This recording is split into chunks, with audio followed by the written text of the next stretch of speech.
Right.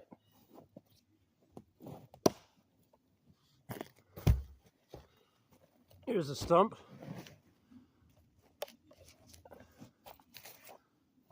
Gonna see about making a mallet.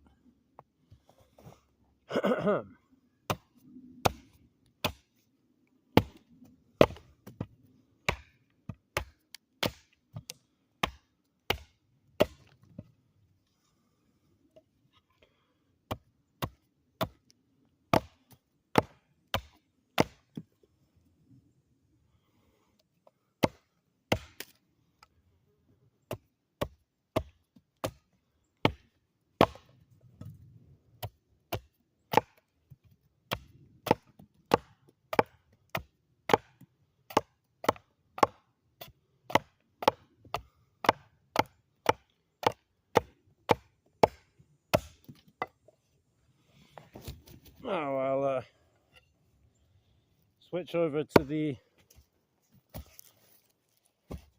companion knife of the day, the Swedge Lord. Very nicely suited to the task. Just round this off a little, sort the ergos, and that'll be another video done. Then I'll figure out how to set up the camera to do the splitting of the tree I just cut down and used to make this.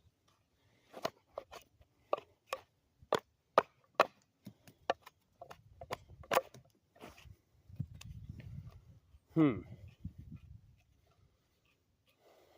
my experience, you'd think you'd want to clobber with this knobbly bit here, but that seems to give horrible vibrations. If you have something shaped like this, you're going to strike with that part.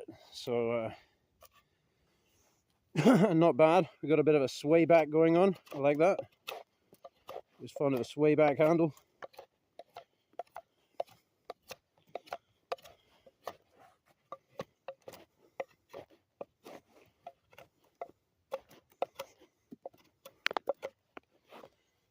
Well, you know, I guess we could do the saw thing, since I have a saw.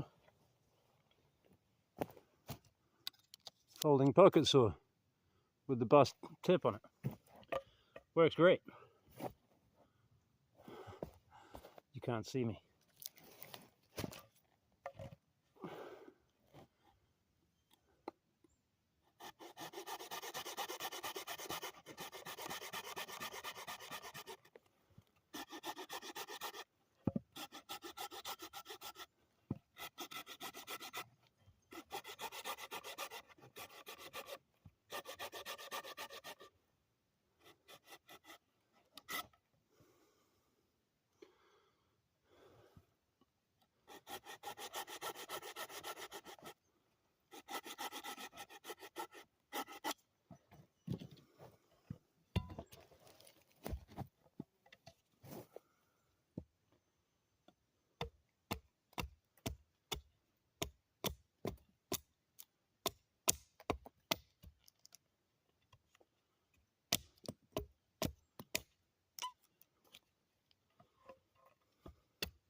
Oh.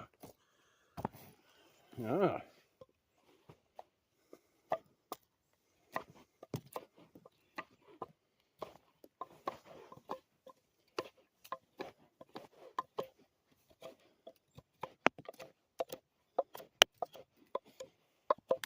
You know what? We could try another knife for this too, just for fun.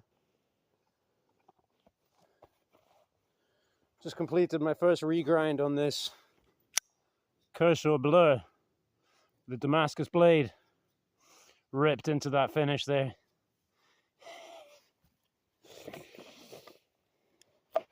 Oh yeah. Oh yeah. Much sharper than this Wedge Lord today. Oh yeah. Forgot about it. Not nearly as comfortable in the hand, but you know, take the trade-off.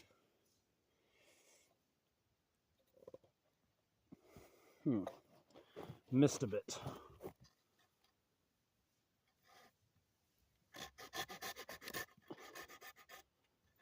Now here's the thing with this saw, very easy to cut yourself. If your thumb overhangs, you press the button, push on this, slice yourself. Or if your finger's here, went a little further over when you're closing as well, slice yourself with that. Could round it off a bit, but it's so thin, still poke a hole in you. Yeah, good little saw though. I mean, just perfect for me, because this is exactly why. I want something I can have in my pocket all day, every day, and it's there when I need it. And that's the best solution I found so far for that proposal. Right, well, this is looking pretty good. It's, you know, a bit better than I need, really. Oh, little hot spot there though. Have to take care of that. And let me show you something.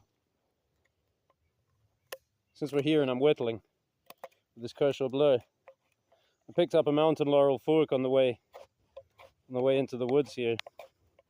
I cut it a while back and it was looking good. Let me grab it.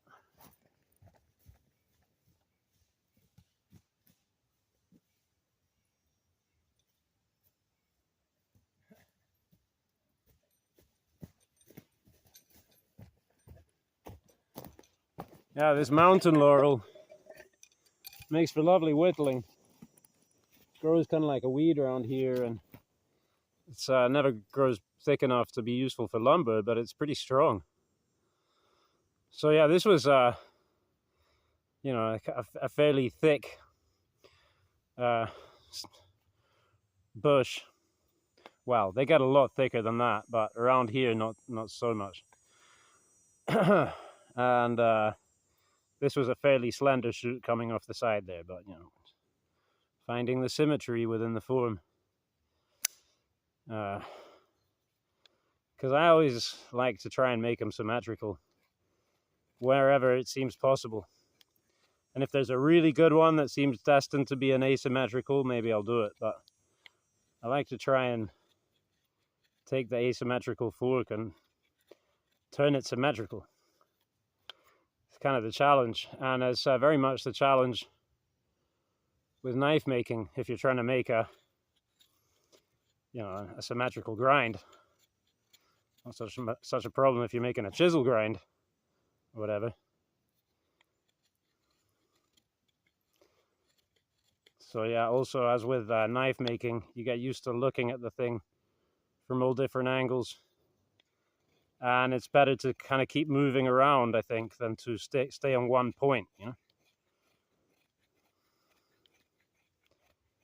Like, instead of trying to make this fork the same as this and then move on, I do a little bit at a time, you know. Helps to stop things from wandering, because you don't really get the three-dimensional perspective. For example, see here how this drops off there. So I have to count for that. So I might just cut in here, just so that doesn't deceive me. And then somewhere like here where I don't want it any thinner. If I could, I'd have it thicker, right? So I just leave the bark on there. That tells me don't go there, don't touch it with a knife until I'm good and ready. Could take in a little piece here. The different areas on the slingshot you have to cut different ways. Here, right here, if you carve in this way or that way, you'll tear out. Almost certainly, unless you've got a really good knife. So yeah, you get used to holding it in all these different ways, holding the knife in different ways. I was making a cut earlier, so I'm trying to cut in here. So I was doing it like this, where I can't see what the knife is doing. That's a powerful cut. Yeah. Let's use a bit of visualization there. Feel what your point is doing. And that's one reason to have a well-balanced knife. because if your handle is heavy, that gives you less feedback from the point. You can't feel so well what the tip is doing when you have a lot of mass in the handle. Stands to reason. There are advantages to having a lot of mass in the handle, I guess, you know, vibration, absorption. A heavier knife sits more firmly in your hand, and so forth. Well, the first spoons and slingshots I made took ages. And I'm getting quicker. And I'm getting better at getting the most out of my billet.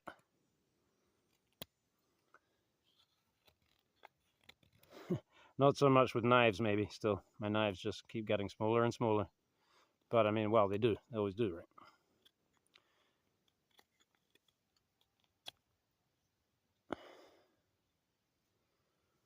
Well,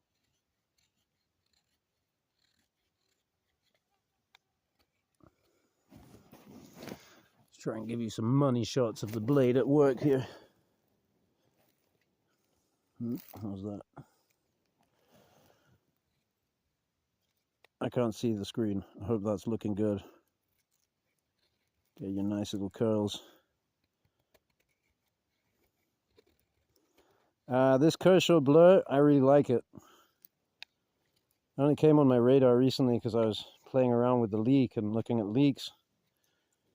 But it's a Ken Onion design as well. And this, I have a Tanto point one, but this one with this recurve here is great for this kind of whittling. Alright, thanks for watching. See you for part 3. Well, I won't see you, but you might see me.